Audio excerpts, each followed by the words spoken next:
Balanced scorecard. We all know that upper level management creates the strategy, but execution takes place from the bottom up. In this lesson, we will discuss origin of balanced scorecard, define balanced scorecard, and process of balanced scorecard. After going through this presentation, you should be able to explain origin of balanced scorecard as measurement system, balanced scorecard as strategic management system, and process of balanced scorecard. The balanced scorecard was developed by Robert Kaplan. The balanced scorecard measures that drive performance. The measures selected for the scorecard represent a tool for leaders to use in communicating to employees and external stakeholders the outcomes and performance drivers by which the organization will achieve its mission and strategic objectives. Balanced scorecards tell you the knowledge, skills, and systems that your employees will need, learning and growth, to innovate and build the right strategic capabilities and efficiencies, internal processes that deliver specific value to the market or customer, which will eventually lead to higher shareholder value, financial. Balanced scorecard as a measurement system. Financial performance measures provide an excellent review of what has happened in the past, but they are inadequate in addressing the real value-creating mechanism in today's organization, the intangible assets, such as knowledge and network of relationships. The balanced scorecard complements these lag indicators with the drivers of future economic performance, or lead indicators. When choosing measures for the customer perspective of the scorecard, organizations must answer two critical questions. First, who are our target customers? Second, what is our value proposition in serving them? Organizations pursuing an operational excellence, discipline focus on low price, convenience, and often no frills. Product leaders push the envelope of their firm's products. In the internal process perspective of the scorecard, we identify the key processes at which the organization must excel in order to continue adding value for customers. To satisfy customers, you may have to identify entirely new internal processes rather than focusing your efforts on the incremental improvement of existing activities. In the for-profit domain, the measures in this perspective tell us whether our strategy execution, which is detailed through measures chosen in the other perspective, is leading to improved bottom-line results. Financial measures are important components of the balanced scorecard in the for-profit, public, and non-profit worlds. The balanced scorecard has evolved from a measurement tool to what Kaplan and Norton have described as a strategic management system. First is the overcoming the vision barrier through the translation of strategy. The balanced scorecard is ideally created through a shared understanding and translation of the organization's strategy into objectives, measures, targets, and initiatives in each of the four scorecard perspectives.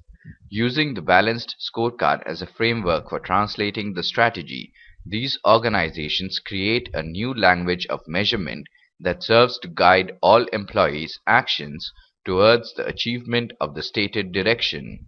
Second is cascading the scorecard to overcome the people barrier. To successfully implement any strategy, it must be understood and acted upon by every level of the firm. Cascading the scorecard means driving it down into the organization and giving all employees the opportunity to demonstrate how their day-to-day activities contribute to the company's strategy. By cascading, you create a line of sight from the employee on the front line back to the director's office. Third is strategic resource allocation. To overcome the resource barrier, developing your balanced scorecard provides an excellent opportunity to tie resource allocation and strategy together. The building of a balanced scorecard also affords you a great opportunity to critically examine the current myriad initiatives taking place in your organization. Fourth is strategic learning to overcome the management barrier, measures in four balanced perspectives.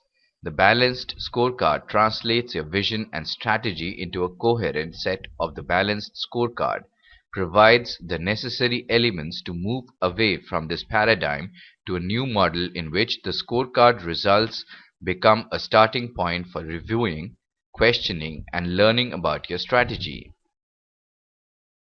The process consists of 7 steps over 3 phases. Phase 1 is the strategic foundation. Step 1 is communicate and align the organization around a clear and concise strategy. Step 2 is determine the major strategic areas or scope for getting the organization focused on those things the organization can actually do. Step 3 is build a strategic grid for each major strategic area. Step 2 of the business. Phase 2, Step 4 is establish measurements for each strategic objective on each strategic grid. There needs to be at least one measurement. Step 5 is set targets for each measurement. For each measurement in your scorecard, establish a corresponding target. Step 6 is launch programs.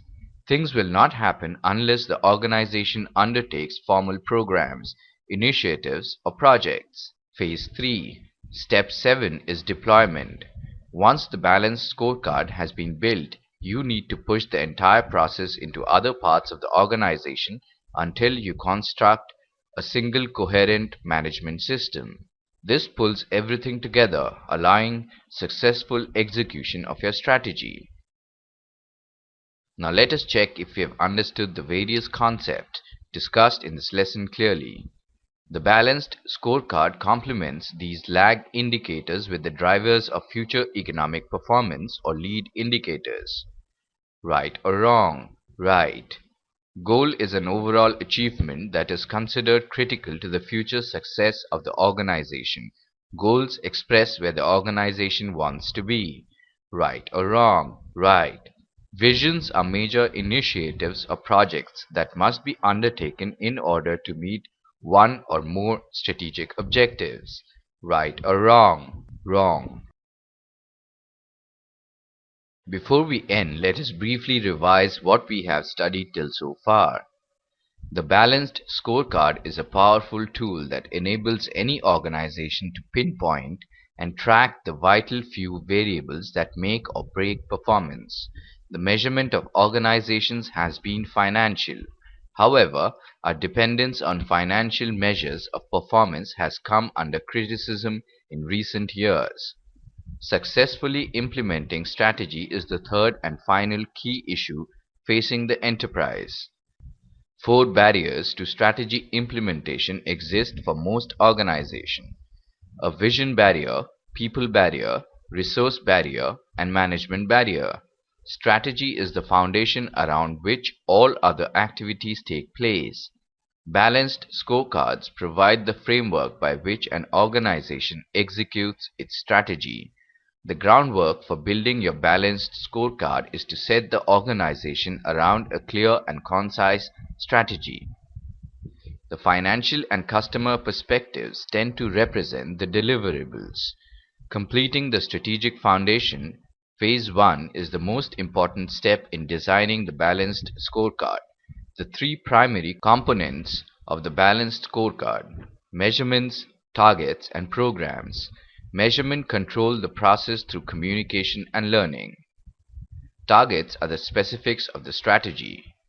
Finally, we must have major initiatives or programs to make all of this stuff happen. Once you have populated the scorecard with measurements, targets, and programs, then you have successfully translated your strategy into operating terms. This completes construction of the balanced scorecard. Once completed, we can move to the final phase of deployment. Deployment requires careful planning and coordination with other parts of the organization. Strategy is about change, and getting an organization to change is one of the most difficult things to do. The balanced scorecard is the definitive management tool for making this happen.